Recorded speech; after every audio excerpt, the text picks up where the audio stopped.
परभणीमध्ये पूर्णा तहसील कचेरीच्या मुख्य प्रवेशद्वाराला आग लावण्याचा प्रयत्न मराठा तरुणांनी केला, मात्र अग्निशमन दलानं काही वेळामध्ये ही आग आटोक्यात आणली। मोठा अनर्थ टळला। इथं सुरक्षा दलाची तुकडी तैनात करण्यात आली। पोलीस आता अज्ञात आंदोलकांचा शोध। मालेगावात मराठा आंदोलकांनी सौंदाणे इथं टायर जाळून मुंबई आग्रा महामार्ग रोखला आणि ठिय्या आंदोलन केलं। मराठा आरक्षणाबाबत ठोस निर्णय होत नसल्यानं हे आंदोलन करण्यात आलं। त्यामुळे सुमारे अर्धा तास वाहतूक ठप्प झाली।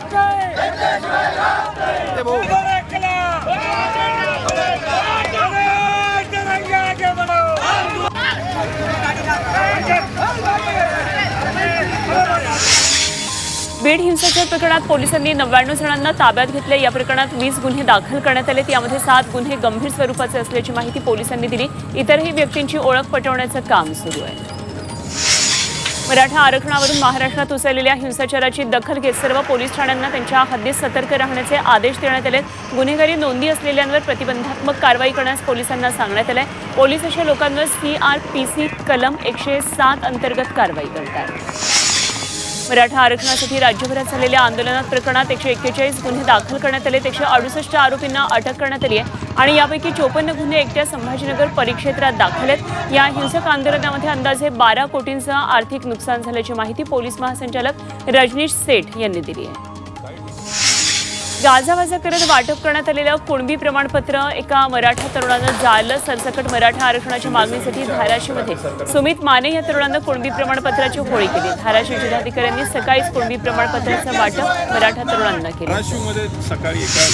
छत्रपती संभाजीनगरमध्ये मराठा आरक्षणासाठी MGM कॉलेजच्या कॅम्पसमध्ये विद्यार्थी रस्त्यावर उतरले। यावेळी विद्यार्थ्यांनी राज्य सरकारविरोधात जोरदार घोषणाबाजी करत मनोज जरांगेंना समर्थन दिलं। नांदेड जिल्ह्यातल्या अर्धापूरमध्ये सकल मराठा समाजाच्या महिलांनी जेलभरो आंदोलन केलं। यामध्ये मालेगाव सर्कलमधल्या 20 गावातील महिला सामील झाल्या होत्या। यावेळी महिलांनी सरकारविरोधात जोरदार घोषणाबाजी केली।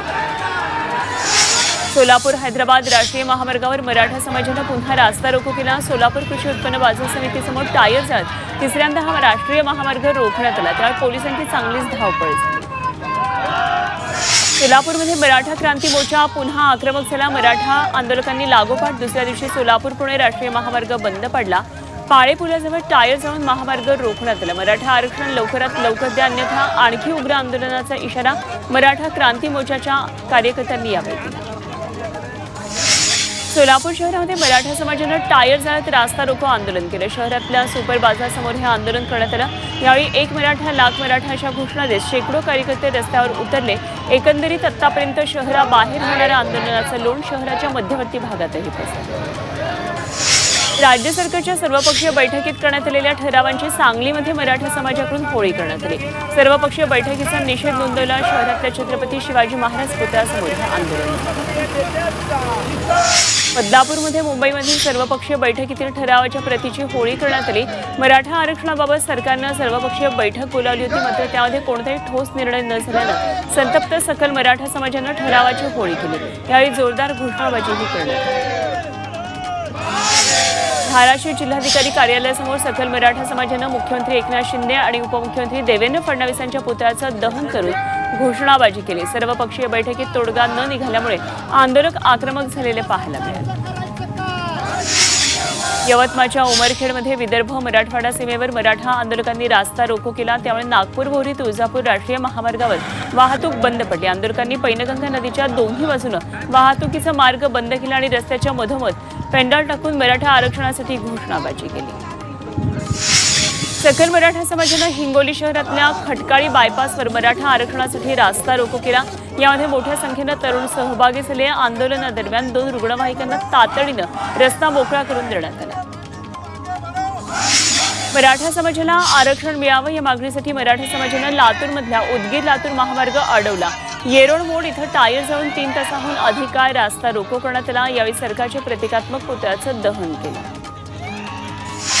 लातूरच्या मांजरा पट्ट्यातल्या मराठा समाजानं जिल्हाधिकारी कार्यालयावर बैलगाडी मोर्चा काढून जरांगेंच्या आंदोलनाला पाठिंबा दिला। या मोर्चामध्ये लहान मुलांसह महिलांचा मोठ्या संख्येनं सहभाग होता। सरसकट मराठा समाजाला तात्काळ आरक्षण देण्याची मागणी यावेळी करण्यात आली। नागपूरमध्ये मराठा आरक्षणासाठीच्या साखळी उपोषणादरम्यान मुंडण करत सरकारचा निषेध नोंदवण्यात आला। महाल शिवाजी पुतळा परिसरातल्या साखळी उपोषणाचा हा दुसरा दिवस आहे। आंदोलकांनी सरकारविरोधात घोषणाबाजी केली। जरांगे पाटलांच्या पाठीशी समाज उभा असल्याचा संदेश मुंडण आंदोलनातून देण्यात आला। मराठा आरक्षणासाठी राज्य सरकार निष्क्रिय असल्याचा आरोप करत परभणीच्या सोनपेठमध्ये आंदोलन करण्यात आलं। यावेळी सकल मराठा समाजानं महायुती सरकारची अंत्ययात्रा काढून मुंडण करत दशक्रिया विधी केला। वाशिमच्या मोहोजातील गावकऱ्यांनी मराठा आरक्षणासाठी वाशिम रिसोड मार्गावर रास्ता रोको आंदोलन केलं। त्या सुमारे 1 तास दोन्ही बाजूची वाहतूक बंद होती। मोहोजा गावामध्ये गेल्या 4 दिवसांपासून साखळी उपोषण आणि धरणं आंदोलन सुरू आहे। सांगलीच्या मिरजेतील बेडकमध्ये 4 दिवसांपासून मराठा आरक्षणासाठी उपोषण सुरू आहे। या ठिकाणी मराठा आंदोलकांनी जिल्हाधिकारी डॉक्टर राजा दयानिधी यांची गाडी अडवून त्यांना निवेदन दिलं। मराठा आरक्षण आणि मनोज जरांगे पाटलांच्या आंदोलनाला पाठिंबा म्हणून सांगलीमध्ये मराठा क्रांती मोर्चानं मशाल मोर्चा काढला। शहरातल्या मराठा समाज भवनपासून छत्रपती शिवाजी महाराज पुतळ्यापर्यंत हा मोर्चा निघाला। शिवाजी महाराज पुतळ्यासमोर प्रचंड घोषणाबाजी करत मोर्चाचा समारोप झाला। मनोज जरांगे यांच्या मराठा आरक्षणासाठीच्या आमरण उपोषण आंदोलनाला रायगड जिल्ह्यातून मोठा पाठिंबा मिळतोय। जरांगे समर्थनार्थ महाड शहरामध्ये कॅन्डल मार्च काढण्यात आला। छत्रपती शिवाजी महाराज चौकातून निघालेल्या या रॅलीमध्ये मोठ्या संख्येनं मराठा समाजातल्या महिला सहभागी झाल्या। ठाणे जिल्ह्यातल्या वांगणीमध्ये मराठा समाजाच्या वतीनं रॅली काढण्यात आली। या रॅलीच्या माध्यमातून मराठा समाजानं मनोज जरांगे पाटील यांच्या आंदोलनाला पाठिंबा दिला। यावेळी आरक्षणाच्या मागणीसाठी जोरदार घोषणाबाजी केली। मराठा आरक्षण आंदोलनाला पाठिंबा देण्यासाठी नवी मुंबईमध्ये रिक्षा रॅली काढण्यात आली आणि यामध्ये रिक्षा संघटनांनी आरक्षण मागणीला समर्थन दिलं। आतापर्यंत शांततेत आंदोलन केलं, मात्र आता शांततेत आंदोलन करणार नाही असा इशारा यावेळी दिला। मुंबईत पवईमध्ये मराठा समाजाच्या कार्यकर्त्यांनी ठिय्या आंदोलन केलं। Powai plaza Jogeshwari link road भागामध्ये आंदोलन करण्यात आलं। जरांगे पाटलांना काही झालं तर तीव्र आंदोलनाचा इशारा यावेळी दिला। या ठिकाणी कडक पोलीस बंदोबस्त पाहायला मिळाला। जरांगे पाटलांनी सहकार्य करावं, उपोषण सोडावं असं आवाहन सर्वपक्षीयांनी केलं। मात्र आरक्षणासाठी विशेष अधिवेशन बोलवण्याबद्दल सर्वपक्षीय बैठकीत कुठलाही ठोस निर्णय घेण्यात आला नाहीये। जरांगेंची विशेष अधिवेशनाची मागणी होती, त्यावर निर्णय झाला नाही तर टिकणारं आरक्षण देण्यावर सर्व पक्षाचं एकमत झालं। राज्यातली कायदा आणि सुव्यवस्था राखण्यासाठी सरकार कटिबद्ध असल्याची ग्वाही गृहमंत्री देवेंद्र फडणवीस यांनी दिली आहे। मराठा समाज मागास असल्याचं सिद्ध करणं आवश्यक असल्याचं ते सर्वपक्षीय बैठकीत म्हणाले। महाधिवक्ता वीरेंद्र सराफ यांनी आरक्षणाची वस्तुस्थिती मांडल्यानंतर राजकीय पक्षांचे गैरसमज दूर झाल्याचं त्यांनी सांगितलं। आरक्षण द्यायला वेळकाढूपणा करत सरकार केवळ बैठकांचा खेळ करते अशा शब्दांमध्ये संभाजीराजे छत्रपतींनी सरकारवर निशाणा साधला। सर्वपक्षीय बैठकीवर संभाजीराजेंनी बहिष्कार टाकला होता। मराठा समाजाला आरक्षण देण्यापेक्षा प्रत्येकाला आपापली वोट बँक सांभाळणं जास्त महत्त्वाचं वाटतं आणि म्हणून या बैठकीवर बहिष्कार घातल्याचं ते म्हणाले। सोलापुरातल्या सांगोल्याचे आमदार शहाजी बापू पाटलांची गाडी पंढरपूरमध्ये अडवण्यात आली। सकल मराठा समाजाच्या आंदोलकांनी त्यांची वाट अडवली। पंढरपूर शहरात शहाजी बापू आले असता शहरात येऊ नये अशी विनंती आंदोलकांनी त्यांना केली। यावेळी घोषणाबाजी करण्यात आली। दरम्यान कोणी हिंसक आंदोलन करू नये अशी प्रतिक्रिया शहाजी बापू पाटील यांनी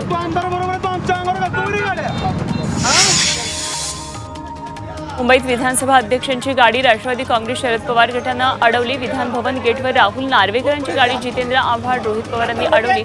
मराठा आरक्षणासाठी विशेष अधिवेशन बोलवण्याची मागणी त्यांनी नार्वेकरांकडे केली। पुण्यातल्या नियोजित कार्यक्रमाला उद्योगमंत्री उदय सामंत यांनी पाठ फिरवली। वंचित विकास संस्था आणि खादी ग्रामोद्योगच्या कार्यक्रमासाठी उदय सामंत उपस्थित राहणार होते, मात्र ते येण्याआधीच संतप्त मराठा आंदोलकांनी तिथले बॅनर्स फाडून गोंधळ घातला। त्यावेळी सामंत या ठिकाणी आलेच। मराठा आंदोलनाच्या पार्श्वभूमीवर उपमुख्यमंत्री देवेंद्र फडणवीस यांच्या नागपूरमधल्या घराबाहेर सुरक्षा वाढवण्यात आली। मराठा आंदोलन पेटल्यानंतर नेत्यांच्या घरांना लक्ष्य करण्यात आलं आणि त्यामुळेच फडणवीसांच्या घराभोवती सुरक्षा वाढवण्यात आली। पुणे जिल्ह्यातल्या दौंडमधल्या साखर कारखान्यांचं मोळी पूजन अजित पवार यांच्या जागी त्यांच्या पत्नी सुनेत्रा पवार यांच्या हस्ते होणार आहे। अजित पवार आले तर त्यांना मराठा समाजाच्या रोषाला सामोरं जावं लागेल असं पत्र मराठा क्रांती मोर्चानं पोलीस प्रशासनाला दिलेलं होतं आणि त्यानंतर हा बदल करण्यात आला। महायुती आमदारांची उद्या बैठक होणार आहे। मुख्यमंत्री उपमुख्यमंत्री फडणवीस यांच्या उपस्थितीत ही बैठक होणार आहे। राज्यातल्या राजकीय परिस्थिती आणि मराठा आंदोलनांवर या बैठकीत चर्चा होणार आहे।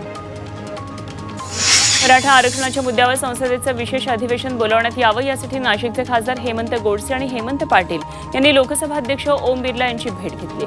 राज्यातल्या मराठा आरक्षणाच्या मुद्द्यावर लवकरात लवकर विशेष अधिवेशन बोलावण्याची मागणी त्यांनी केली आहे।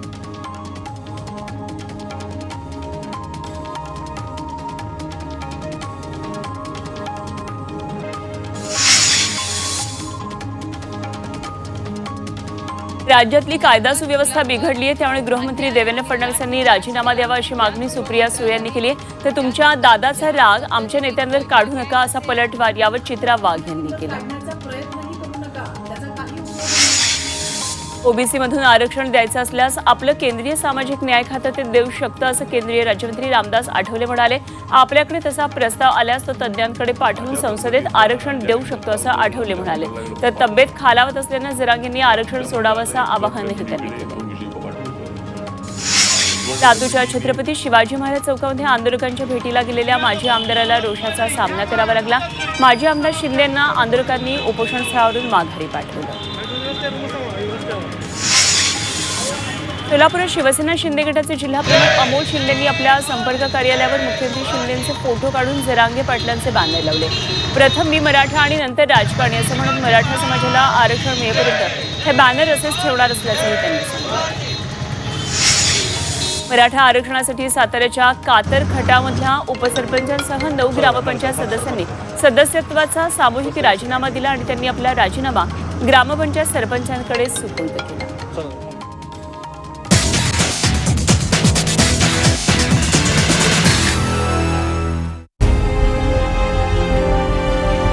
विकासाचा ध्यास म्हणजे